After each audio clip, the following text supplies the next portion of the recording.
In the dead of winter forests of the Great Lakes region, the Algonquian people warned of a transformation that should be impossible. They spoke of ordinary hunters driven by starvation and desperation who crossed a line no human is meant to cross, and in doing so, became something that wasn't human anymore. The wendigo has been born. Wendigo wasn't just a monster lurking in the woods. According to the elders, it began as a man like any other, roaming the frozen forests in search of game. When the winter stretched too long and hunger became unbearable, he made the ultimate taboo choice. He ate human flesh. The moment that flesh passed his lips, the change began. His heart turned to ice, freezing solid in his chest. His body stretched and contorted, growing gaunt and skeletal yet impossibly tall, sometimes towering up to 15 feet. His skin turned a sickly grey, like rotting leather left in the cold, and his face elongated into something like a deer's skull crowned with antlers, except for the eyes, which stayed disturbingly human and burning with hunger. What makes the wendigo truly forbidden isn't just that it feeds on people, it's that it can never be satisfied. No amount of human flesh can fill the void where its frozen heart once beat. The more it eats, the hungrier it becomes, trapped in an endless cycle of starvation and feeding. Survivors describe hearing it before they see it, a wailing cry that sounds half human agony, half animal fury, echoing through the trees like a warning that something ancient and starving is coming for you next. The Algonquian peoples understood that the wendigo represented more than just a monster story. It was a cautionary tale about the consequences of abandoning human morality in the face of desperation. They developed specific rituals and ceremonies designed to prevent wendigo transformations, and elaborate protocols for dealing with individuals who showed signs of wendigo psychosis, a very real psychological condition where people became obsessed with cannibalistic thoughts. But here's what makes the wendigo truly terrifying from a modern perspective. Unlike other mythical creatures that exist in some distant realm, the wendigo could be created. Any human being, under the right circumstances of starvation and desperation, could potentially become this forbidden creature.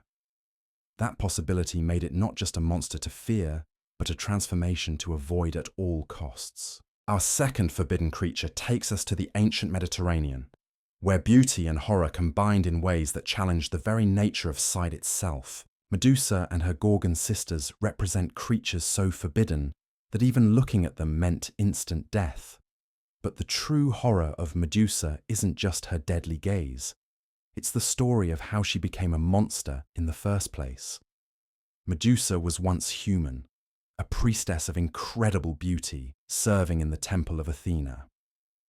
Her transformation into a creature whose very appearance could turn living beings to stone wasn't a choice she made, but a curse imposed upon her.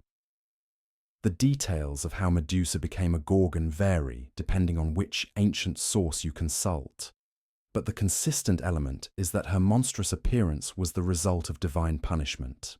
Her hair became a writhing mass of venomous serpents, her skin took on a bronze-like quality that could deflect weapons, and most terrifyingly, her eyes gained the power to petrify any living creature that met her gaze. She became a weapon of mass destruction, contained within the form of what was once a beautiful woman. What made Medusa forbidden wasn't just the danger she represented. It was the impossibility of confronting her directly. Every other monster in mythology could at least be fought face to face. Warriors could draw their swords. Heroes could charge into battle, but Medusa eliminated even that possibility. To look upon her was to die instantly, turn to stone forever, joining the countless statues of previous victims that surrounded her lair. The ancient Greeks understood that Medusa represented something beyond physical threat. She embodied the concept of forbidden knowledge made manifest. There are things in existence that humans are not meant to perceive directly, truths so terrible that the very act of witnessing them destroys the observer. Medusa's deadly gaze wasn't just a supernatural power. It was a metaphor for the kinds of revelations that can shatter human sanity. Perseus eventually killed Medusa, but only by avoiding direct confrontation with the forbidden nature of her existence. He used his polished shield as a mirror, approaching her reflection rather than her true form. Even in death, her severed head retained its deadly power, turning enemies to stone and eventually being placed on Athena's shield as the ultimate defensive weapon. The message was clear. Some creatures are so fundamentally wrong that even their remains carry the power to destroy. Our third forbidden creature emerges from European medieval texts, where the combination of reptile and rooster created something that violated the natural order so completely that its very existence was considered an abomination. The basilisk, known as the king of serpents, represents one of the most unnatural creatures ever conceived by human imagination. This wasn't just a large snake or a dangerous reptile. The basilisk was described as a serpent born from a serpent's egg, incubated by a cockerel and hatched by a toad. A combination so against nature that it produced a creature with powers that defied physical laws. Some accounts describe it as having the head and plumage of a rooster attached to a serpentine body, while others depict it as a massive lizard with a crown-like crest. The basilisk's forbidden nature came from its multiple methods of killing. Like Medusa, its gaze could kill instantly, turning victims to stone or simply stopping their hearts with supernatural terror. But the basilisk went further.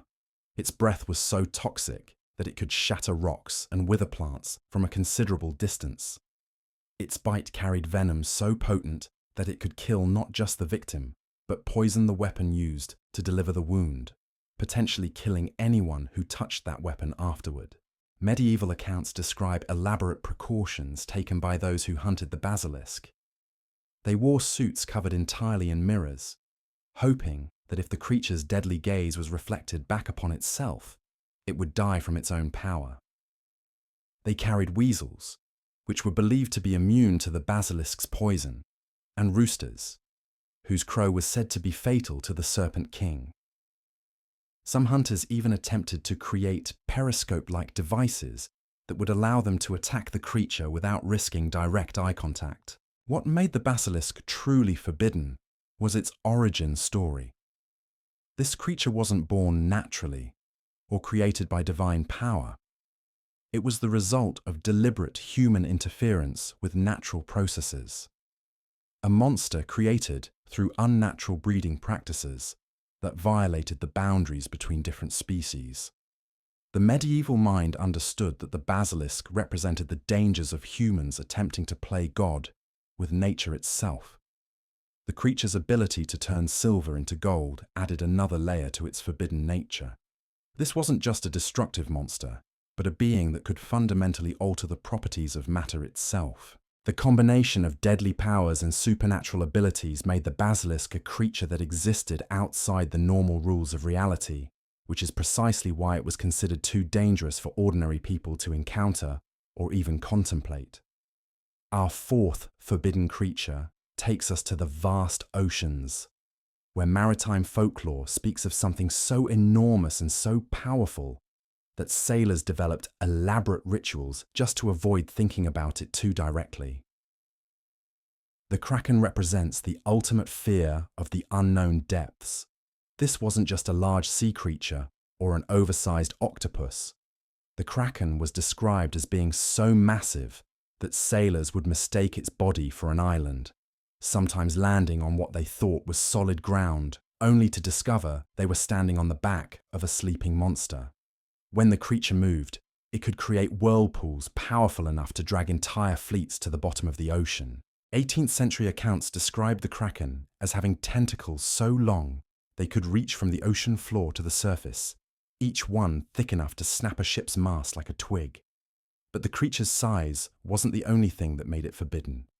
The kraken possessed an intelligence that seemed almost supernatural, allegedly capable of learning the patterns of human shipping routes and deliberately positioning itself to intercept vessels. What made encounters with the kraken truly terrifying was the creature's method of hunting. Rather than simply attacking ships directly, the kraken would create massive underwater disturbances, stirring up schools of fish and attracting flocks of seabirds. Sailors who saw these signs knew they were in mortal danger, but by then it was often too late to escape. The creature would rise slowly from the depths, its massive bulk displacing so much water that ships would be caught in artificial tidal waves. The forbidden nature of the kraken went beyond its physical threat. This creature represented the ocean's ultimate mystery, a reminder that the vast majority of our planet's waters remained unexplored and potentially hostile. Sailors who survived kraken encounters spoke of feeling an overwhelming sense of cosmic insignificance, a psychological impact that went far beyond mere fear. They had gazed upon something so ancient and so powerful that it challenged their understanding of humanity's place in the natural world. Norse mythology suggests that the kraken was connected to Ragnarok, the end of the world, implying that this creature's awakening would herald the destruction of everything humans had built.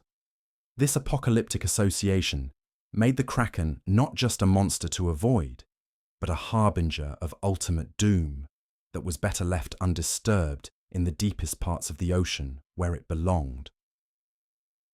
Our fifth forbidden creature emerges from the ancient texts of Persian and Greek scholars, where the combination of human intelligence and predatory instinct created something that violated every principle of natural order. The manticor represents perhaps the most psychologically disturbing creature in all of mythology because it weaponized the one thing humans instinctively trust, the human face. This wasn't just another monster with claws and fangs. The manticor possessed the head of a man, complete with piercing blue eyes and what appeared to be a gentle, even handsome human face. But attached to this deceptively human visage was the body of a massive lion, covered in reddish fur, and a tail that ended in a cluster of venomous spines that could be launched like arrows. What made the manticor truly forbidden wasn't just its physical capabilities, though those were terrifying enough. The creature possessed 3 rows of shark-like teeth that could tear through bone and armor with equal ease.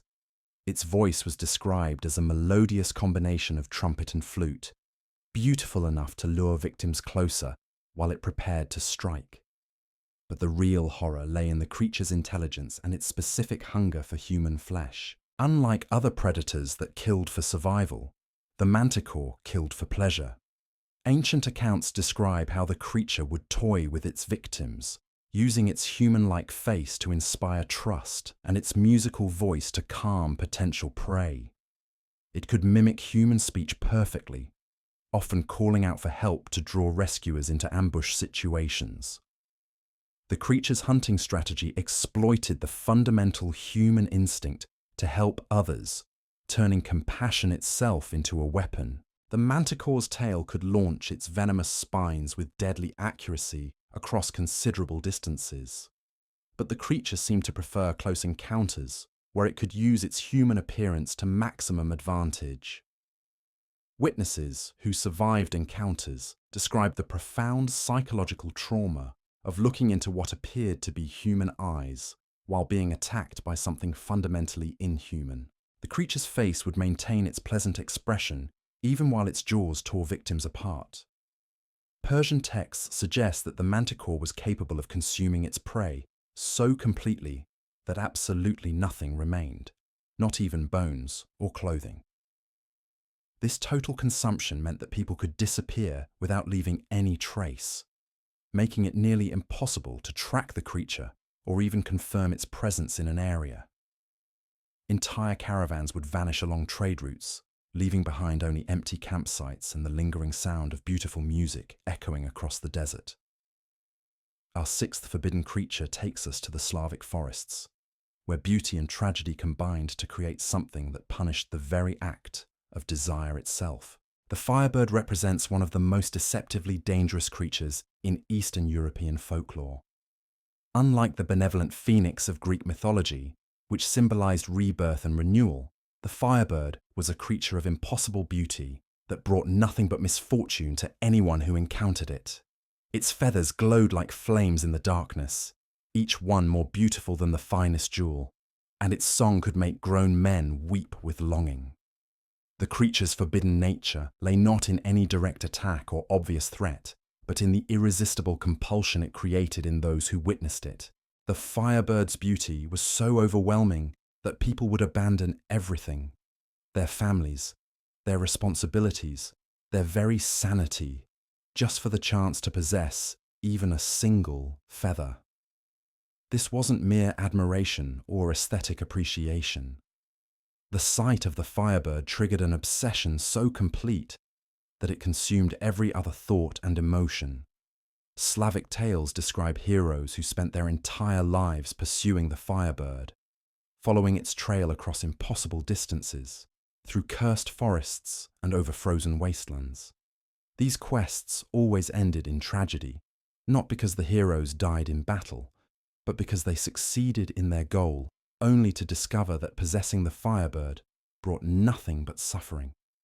The creature's presence would burn away everything they had once loved, leaving them alone with their prize and the terrible realization that beauty without meaning is just another form of emptiness. The firebird fed on golden apples from trees that grew in enchanted groves, and its presence could illuminate the darkest night for miles around.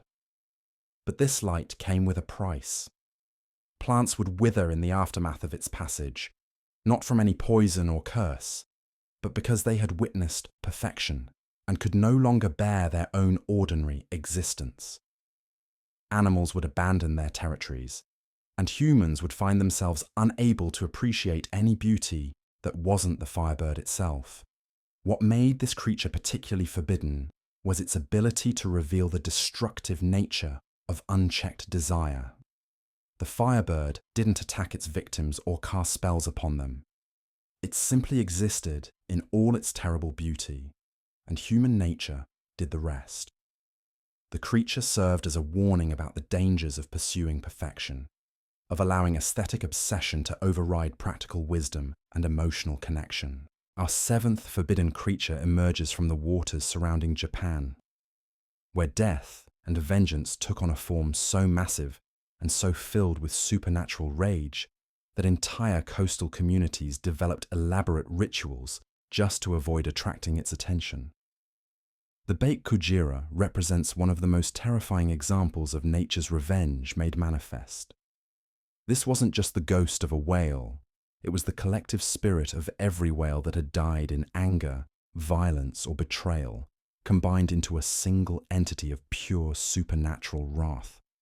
The creature appeared as an enormous skeletal whale, its bones gleaming white against the dark ocean.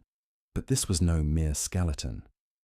The bakujira pulsed with otherworldly energy, and strange lights danced between its ribs like captured souls. The forbidden nature of this creature lay in what it represented, the consequences of humanity's relationship with the natural world gone horribly wrong. The bakujira appeared most often in areas where whales had been hunted extensively, or where they had died under suspicious circumstances. Its presence served as a supernatural audit of human behavior toward these gentle giants of the sea. When the bakujira manifested, it brought with it an entourage of impossible sea creatures, fish with too many eyes, crabs that scuttled through the air, and birds that sang in voices of the drowned. The ocean itself would turn cold around the creature, sometimes freezing solid for miles in every direction, despite the season or climate. Ships that encountered the bakujira would find their nets coming up empty for months afterward, as if the sea itself had been drained of life. The creature's hollow eye sockets burned with a light that could be seen from tremendous distances, serving as both a warning and a curse. Fishermen who looked directly into those blazing sockets would find themselves compelled to return to the same spot night after night, unable to fish anywhere else, watching their families starve as their nets continued to come up empty. The bakujira's presence meant that the ocean had withdrawn its bounty, and no amount of skill or effort could restore what had been taken away.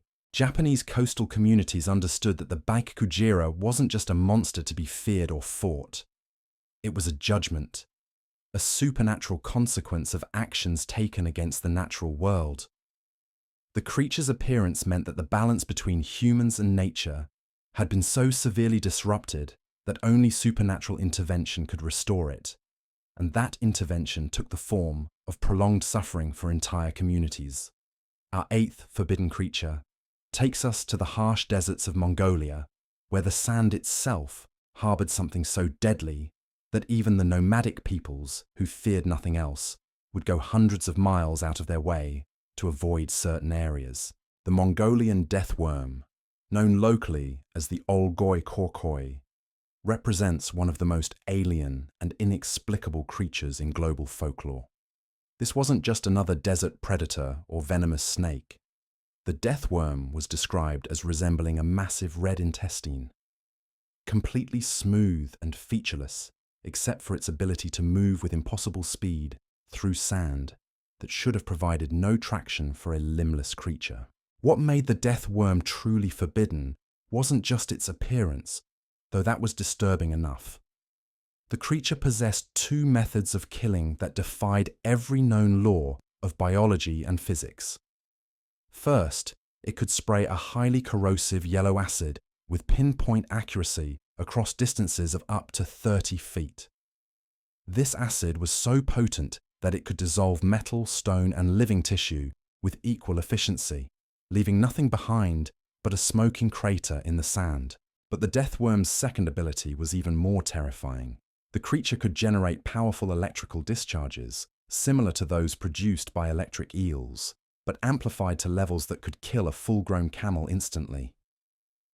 Mongolian herders described seeing the death worm rise from the sand like a red pillar, crackling with electricity, before sending bolts of energy that could travel through the ground for incredible distances. The forbidden nature of this creature lay in its complete unpredictability and its apparent intelligence. Unlike other dangerous animals that could be avoided through knowledge of their territories or hunting patterns, the death worm seemed to appear randomly across vast stretches of the Gobi Desert. It showed no fear of humans, animals, or even vehicles, attacking anything that entered what it apparently considered its domain. Mongolian folklore suggests that the death worm was attracted to the color yellow and to electrical devices, making it particularly dangerous in the modern world. The creature supposedly hibernated deep underground for most of the year, emerging only during the brief rainy season when conditions were right for its electrical abilities to reach maximum potency. During these periods, entire regions of the desert would become uninhabitable as the death worm roamed freely, killing everything it encountered. What made encounters with this creature particularly horrifying was the complete lack of warning. Unlike other predators that stalked their prey or gave some indication of their presence, the death worm could strike from beneath the sand with no advance notice. The first sign of its presence was often the last thing its victims ever experienced. Our ninth forbidden creature emerges from the springs and waterways of the American Southwest, where the sound of a crying infant became the herald of something far more sinister than any parent's worst nightmare. Water babies represent one of the most psychologically twisted creatures in Native American folklore because they weaponize the most fundamental human instinct, the compulsion to protect helpless children. These weren't actual infants who had somehow ended up near dangerous waters. These were ancient malevolent spirits that had learned to perfectly mimic the appearance and sounds of human babies in distress, creating an irresistible trap that exploited the deepest levels of human compassion. The creatures would position themselves near isolated springs, hidden pools, and quiet river bends, places where their cries would echo and carry, but where help would be far away. Their appearance was flawless, indistinguishable from real human infants, except for one crucial detail that victims only discovered when it was far too late. The moment someone reached down to pick up what appeared to be an abandoned baby, the water baby would reveal its true nature. Instead of the light weight of a normal infant, the water baby would become impossibly heavy, like trying to lift a boulder that had been shaped to look like a child. But this wasn't just increased weight. It was supernatural density that seemed to multiply exponentially the moment human skin made contact with the creature. Victims found themselves unable to release their grip, as if their hands had become fused to the spirit's form. The water baby would then begin to grow, expanding from infant size to that of a full-grown adult, while maintaining its deceptive appearance of helplessness. Its cries would change pitch, becoming deeper and more resonant, but still maintaining that heartbreaking quality that had initially drawn the victim closer. As it grew heavier and larger, it would inevitably drag its victim down into the water, where both would disappear beneath the surface. What made water babies particularly forbidden wasn't just their deceptive hunting method, but what happened to their victims after they drowned. According to southwestern tribal traditions, the spirits would collect the souls of those they killed, adding them to an underwater realm where the dead were forced to serve as guardians for future victims. This meant that encountering a water baby wasn't just risking individual death, but potentially becoming part of the creature's supernatural ecosystem. The psychological impact of water baby encounters extended far beyond the immediate victims. Communities that lost members to these spirits would find themselves unable to respond normally to the sound of crying children, even their own. Parents would hesitate before rushing to comfort their infants, and that moment of doubt could destroy the natural bonds between family members.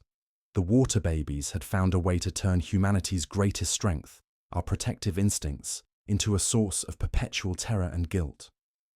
Our 10th and final forbidden creature takes us to the toxic marshes of ancient Africa, where nature itself seemed to have created something so fundamentally wrong that even other animals refused to share its habitat.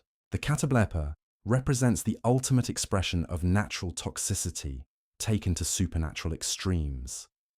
This wasn't just a poisonous animal or a creature with a deadly bite.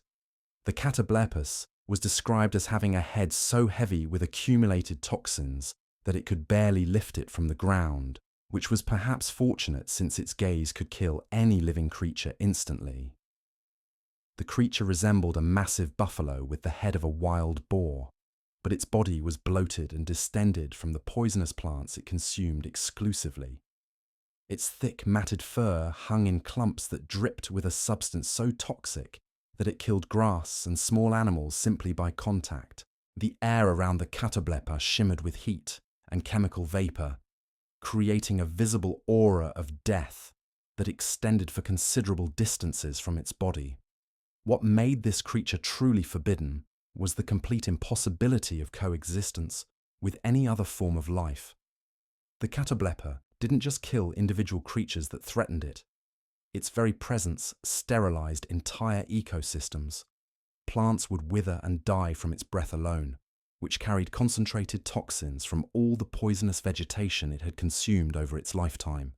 Birds flying overhead would drop dead from inhaling the fumes that rose from its body, and fish in nearby streams would float to the surface, killed by runoff from areas where the creature had grazed. The beast's deadly gaze added another layer to its forbidden nature. Unlike Medusa or the basilisk, whose killing stares required direct eye contact, the catablus could kill simply by raising its massive head and looking in the general direction of its target. Its eyes burned with accumulated chemical fire, and the act of lifting its head released concentrated clouds of toxic vapor that could kill everything within a quarter-mile radius. Ancient accounts describe the creature's feeding habits as particularly disturbing. The catablus would seek out the most poisonous plants in its marshy habitat, consuming them with apparent pleasure, while normal animals fled the area entirely. As it fed, its body would swell with additional toxins, making it even more dangerous to everything around it. The creature seemed to exist in a state of perpetual poisoning that would have killed any normal animal instantly, but somehow only made the catablus more deadly. What made the catablus particularly terrifying was its apparent intelligence despite its bestial appearance. The creature seemed to understand that its presence was fatal to other forms of life, and some accounts suggest it took pleasure in this knowledge. It would position itself near water sources or migration routes, not to hunt for food, since it only ate plants, but apparently for the satisfaction of watching other creatures die from its proximity. The forbidden nature of the catablus extended beyond its immediate threat to encompass what it represented about the natural world itself. This creature embodied the concept that nature was not inherently benevolent or balanced, but could produce things so fundamentally hostile to life that they challenged the very possibility of existence. The catablus served as a reminder that the forces that created life could just as easily create death, and that some aspects of the natural world were better left unexplored and unencountered. These 10 forbidden creatures share more than just their terrifying abilities and hidden histories. Each one represents a fundamental violation of the natural order, a crossing of boundaries that were meant to remain intact.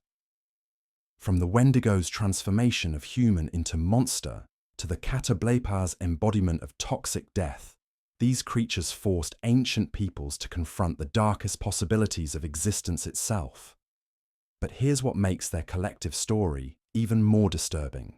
These weren't just random monster stories created to frighten people around campfires. They were systematic warnings about specific types of danger that transcended physical threat. Each creature represented a different way that reality itself could become corrupted, twisted into something that violated the fundamental principles that made life possible. The pattern becomes clear when you examine them together. The wendigo warned against abandoning human morality in desperate circumstances. Medusa represented the dangers of forbidden knowledge that could destroy the observer. The basilisk showed what happened when humans interfered with natural processes they didn't understand. The kraken embodied the ocean's capacity for incomprehensible destruction. The manticor revealed how trust itself could become a weapon. The firebird demonstrated the destructive power of unchecked desire. The bakujira served as supernatural justice for crimes against nature. The death worm represented unpredictable and inexplicable threats. Water babies turned protective instincts into fatal traps. And the catablus embodied the possibility that nature itself could become hostile to all life. What binds these forbidden creatures together isn't just their individual horrors, but their collective message about the fragility of the boundaries that separate order from chaos. Ancient civilizations understood something that modern skepticism has largely forgotten.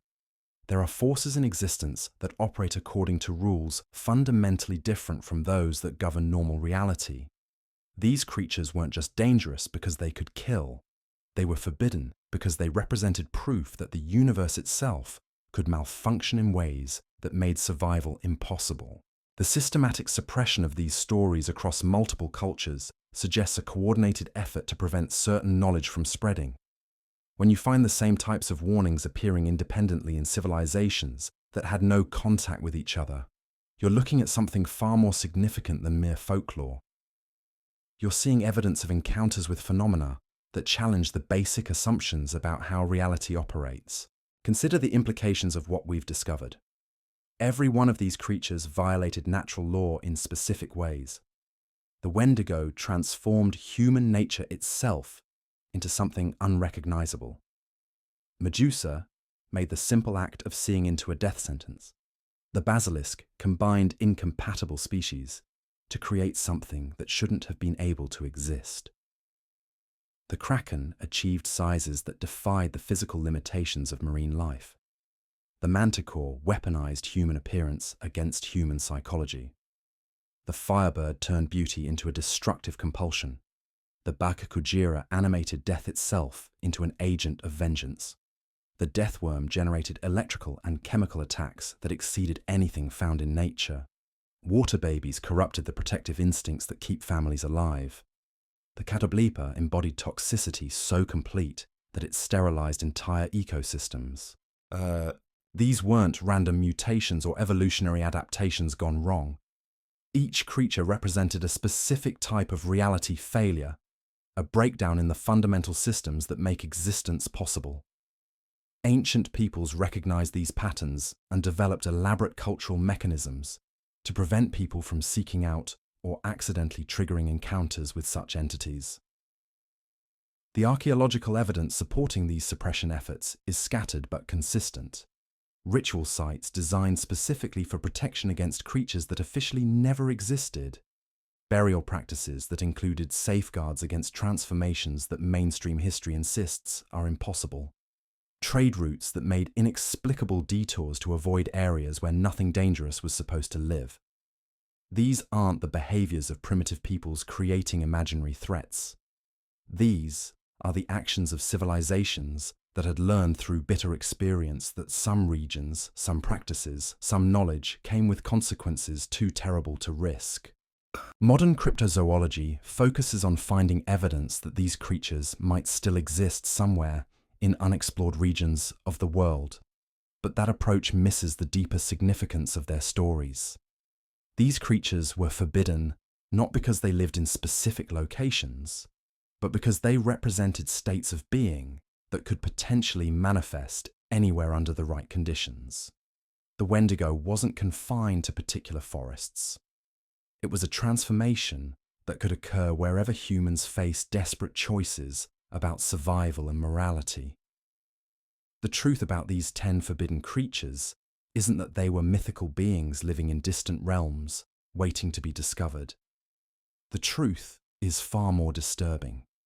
These entities represented breakdowns in reality itself, moments when the fundamental laws that keep existence stable could fail catastrophically. Ancient civilizations didn't hide these stories to control people through fear. They suppressed this knowledge because they understood that some information carries the power to manifest what it describes. Perhaps the real question isn't whether these creatures existed, but whether our modern world, with its relentless pursuit of forbidden knowledge, might be creating the conditions for their return.